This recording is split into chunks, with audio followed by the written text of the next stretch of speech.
All of us have probably heard the expression, so-and-so got up on the wrong side of the bed today. So I thought about that statement as I reflected upon this gospel that we just heard, because it seems to present Jesus as getting up on the wrong side of the bed. First, he ignores this unnamed Gentile woman, gives her the silent treatment.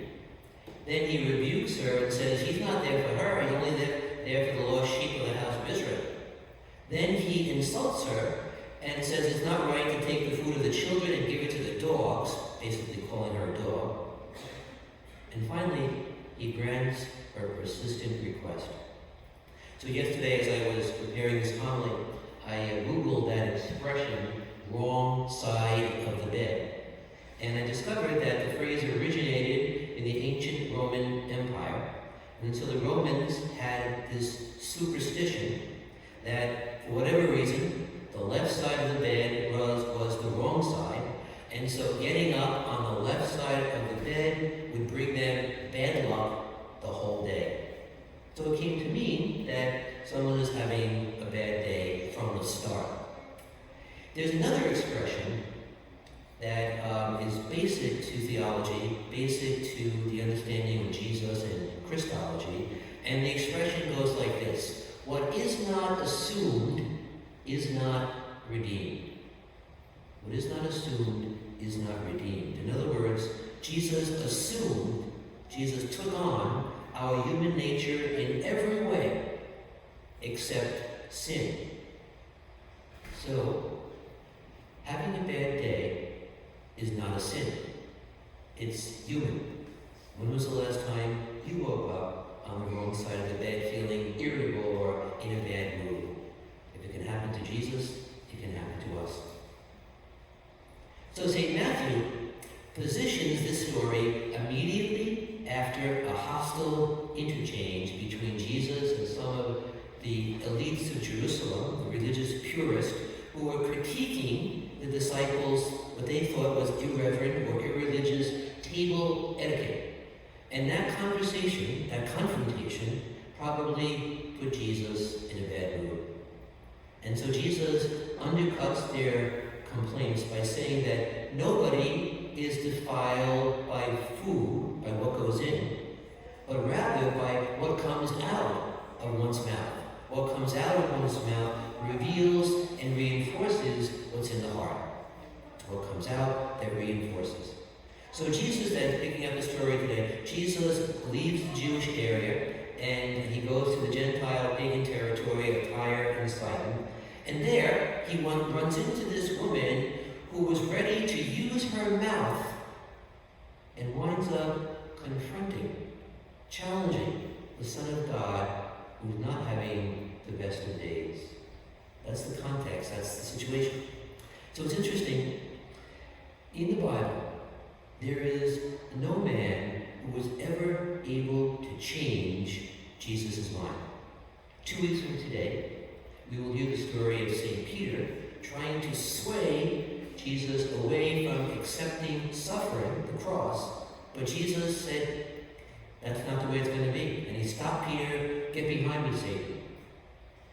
We see plenty of men questioning Jesus in the Gospels, but apparently no guy, no male, ever convinced him to change his mind. But there are at least 2 women who were able to sort of counteract Jesus' getting up on the wrong side of the bed. So we know in John's Gospel, Mary, his mother, tells her son Jesus that the wine at the wedding is about to run out. And although he seems to disregard her implicit request, he quickly responded with far more wine than anyone could have ever expected. And in today's Gospel, Jesus squabbles verbally with a clever pagan woman, and Jesus changes his mind. Imagine that.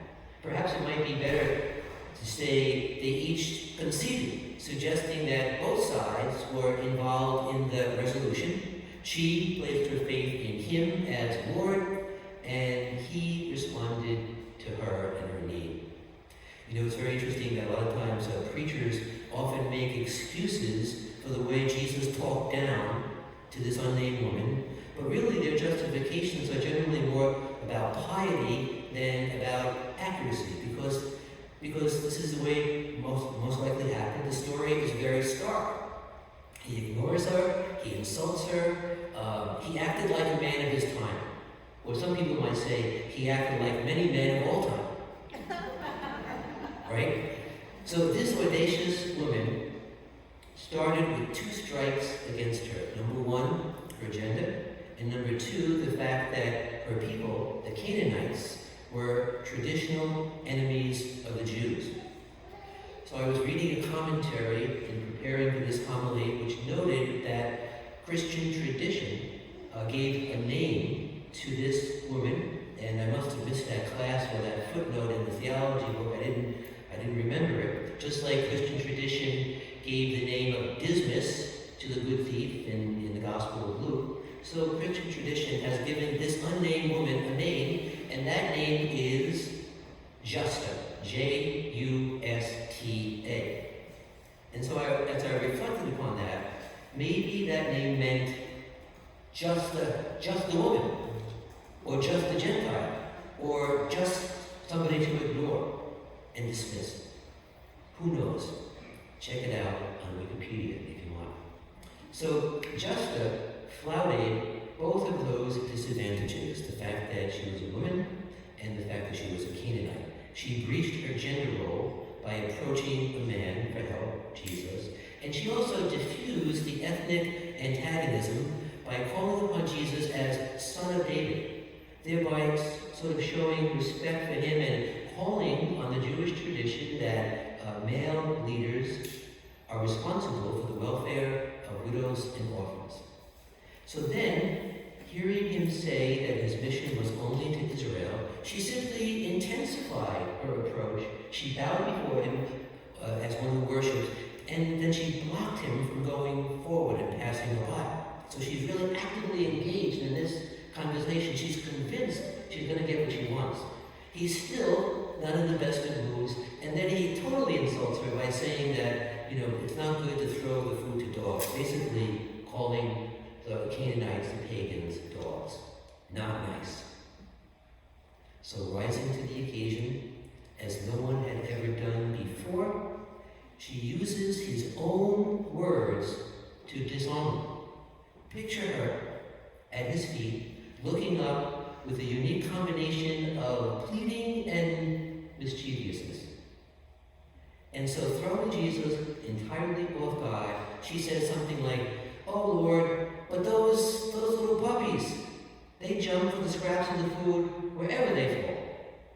And that got him. It's sort of like, as they say in the media, gotcha. "Oh woman, great is your faith." He doesn't say that to anybody else. And so of all people, Justa, like the centurion whose servant Jesus healed, expresses sort of faith that Jesus sought, but didn't find often, even in his disciples. In fact, her faith was great enough to call Jesus to enlarge his vision as a human person.